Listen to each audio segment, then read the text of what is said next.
जय Hind students, learning and teaching के online class में आप सभी का स्वागत है। बीएड फर्स्ट ईयर के ऑनलाइन क्लास में आप सभी का स्वागत है।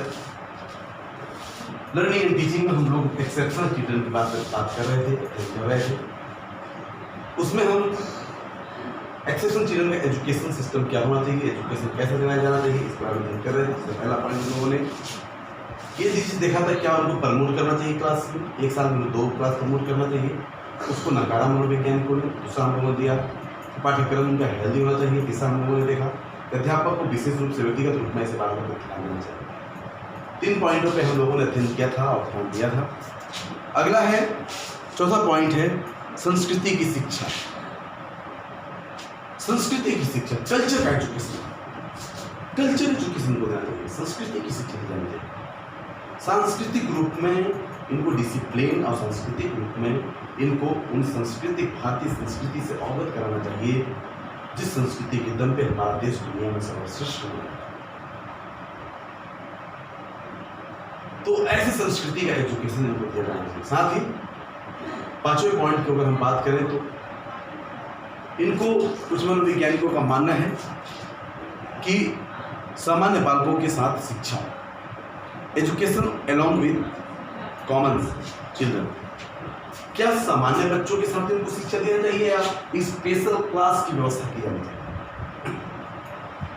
कुछ मनोवैज्ञानिकों का मानना है कि इनके लिए स्पेशल क्लास की व्यवस्था होनी चाहिए, कुछ मनोवैज्ञानिक मानते हैं नहीं, इनको स्पेशल क्लास की व्यवस्था नहीं होनी चाहिए,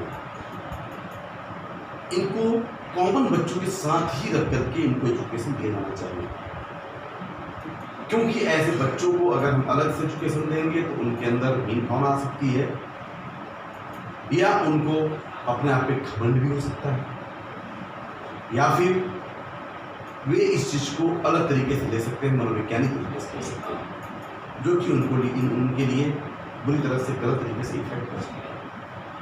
इसलिए ऐसे बच्चों को हमें अलग से नहीं बल्कि कॉमन बच्चों के साथ ही एक साथ ही एजुकेशन सिस्टम एजुकेशन देना चाहिए। तभी हम एजुकेशन सिस्टम को एक सही दिशा में एक सही तरीके से ला सकते हैं।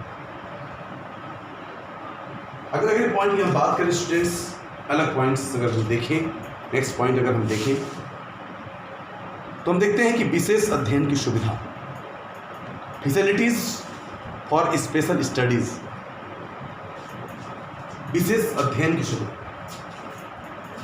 ऐसे बालकों के लिए एक विशेष प्रकार के अध्ययन के लिए अवसर प्रोवाइड कराना चाहिए, ऐसे अवसर प्रोवाइड कराना चाहिए जिससे कि वे अलग तरीके से एजुकेशन ले सकें या एक्स्ट्रा एजुकेशन ले सकें। जैसे ऐसे बालकों के लिए विद्यालय में अलग से बुक लाइब्रेरी होना चाहिए, अलग से ऐसे जो गिफ्टेड स्टूडेंट हैं इनके लिए अलग से एजुकेशन सिस्टम में एक ऐसी चीज़ों की व्यवस्था होनी चाहिए जो कि अलग से उनको एक्स्ट्रा एजुकेशन मिल सके। जैसे अच्छी लाइब्रेरी की व्यवस्था होनी चाहिए, जनरल नॉलेज की लाइब्रेरी होनी चाहिए, प्रैक्टिकल्स रूम होने चाहिए जहाँ पे प्रयोग या प्रैक्टिकल्स वे कर सकें अलग तरीके से, स्टडी रूम की व्यवस्था होनी चाहिए, अलग से स्टडी कर सके वे जाकर के वहाँ। तो इस तरह से हम एक्स्ट्रा नॉलेज इनको दिया जाए या इनके आईक्यू का अलग तरीके से हम प्रयोग कर सके, इसको ध्यान में रख करके इनको एजुकेशन देने का व्यवस्था की जानी चाहिए। नेक्स्ट पॉइंट की अगर हम बात करें स्टूडेंट्स तो नेक्स्ट पॉइंट पाठ्यक्रम सहगामी क्रियाओं का आयोजन, ऑर्गेनाइजेशन ऑफ को करिकुलर एक्टिविटीज। को करिकुलर एक्टिविटीज पाठ्य सहगामी क्रियाएं वे क्रियाएं होती हैं जो एजुकेशन के साथ साथ उनके व्यक्तित्व, उनकी पर्सनालिटी को डेवलप करने के लिए, उनके व्यक्तित्व के विकास के लिए हम और भी कुछ कार्यक्रम कराते हैं जो कि मेन दैनिक दिनचर्या में जो इनका एजुकेशन सिस्टम चल रहा है, शिक्षा चल रहा है, उसके साथ साथ वे उन एक्टिविटीज़ को या उन कार्यों को भी करते हैं जो कि उनका व्यक्तित्व को अलग तरीके से क्या करता है, उनके व्यक्तित्व में निखार लाता है। ऐसे क्रियाओं को हम को करिकुलर एक्टिविटीज़ पाठ्य सहगामी क्रियाएं कहते हैं। पाठ्य सहगामी क्रियाओं में बहुत सारी एक्टिविटीज़ हम करा सकते हैं विद्यालयों में ऐसे बच्चों के लिए जो गिफ्टेड हैं, जो प्रतिभाशाली बच्चे हैं, जिनके IQ 130 से 170 के ऊपर है। जैसे स्पोर्ट्स की व्यवस्था, म्यूजिक, डांस, स्पोर्ट्स, वाद विवाद, GS कंपटीशन, क्विज कंपटीशन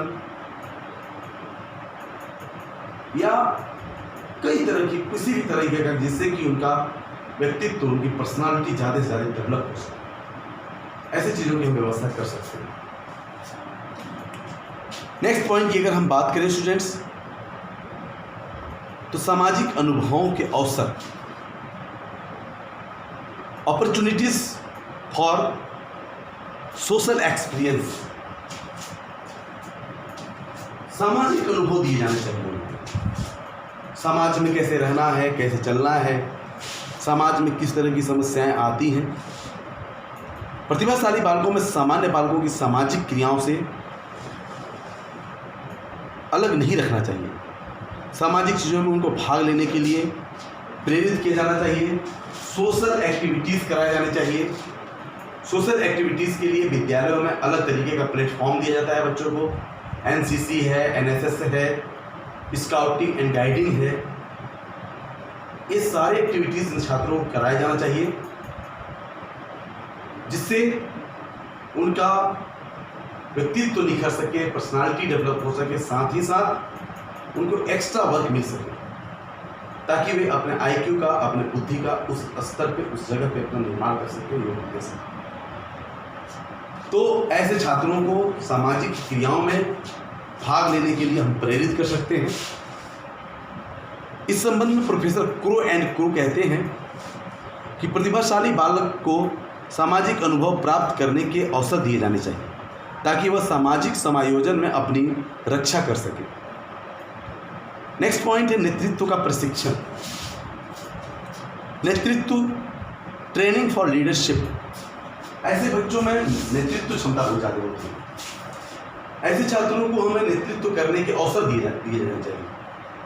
जब भी कोई एक्टिविटीज़ कराएं तो ऐसे बच्चों को हम नेतृत्व दें, रिस्पॉन्सिबिलिटी दें कि तुम्हें इस कार्य को इस तरीके से कराना है, ताकि वे कुछ बच्चों को लेकर के नेतृत्व कर सके उनका, और उस कार्य को सहजता से करा सके। तो ऐसे छात्रों को हमें लीडरशिप के गुणों से विकसित किया जाना चाहिए और उन्हें उनके अंदर नेतृत्व क्षमता का विकास किया जाना चाहिए। लास्ट पॉइंट है व्यक्तित्व का पूर्ण विकास, ऑलराउंड डेवलपमेंट, सर्वांगीण विकास। ऐसे छात्रों का सर्वांगीण विकास होना चाहिए, ऑल ओवर डेवलपमेंट होना चाहिए, क्योंकि ऐसे जो स्टूडेंट्स होते हैं जिनकी IQ लेवल 130 से 170 होती है, जो प्रतिभाशाली बालक होते हैं, गिफ्टेड चिल्ड्रन होते हैं, एक्सेप्शनल चिल्ड्रन होते हैं, ऐसे छात्रों को हमें कोई एक वर्ग नहीं, बल्कि उनके ऑल ओवर डेवलपमेंट, शारीरिक, मानसिक, आध्यात्मिक, सांस्कृतिक, स्पोर्ट्स में, संस्कृति में, हर पहलुओं का ज्ञान उनको दिया जाना चाहिए और हर क्षेत्र का उनका डेवलप किया जाना चाहिए। उनके व्यक्तित्व का निखार किया जाना चाहिए, उनके पर्सनालिटी को डेवलप करना चाहिए, ताकि वे किसी भी समस्याओं और किसी भी सिचुएशन को वे फेस कर सकें और उस सिचुएशन के अकॉर्डिंग अपने आप को निखार सकें। आज के ऑनलाइन क्लास में बस इतना ही। धन्यवाद। नेक्स्ट वीडियो हम आपको देंगे। आज के लिए बस इतना ही। Thank you.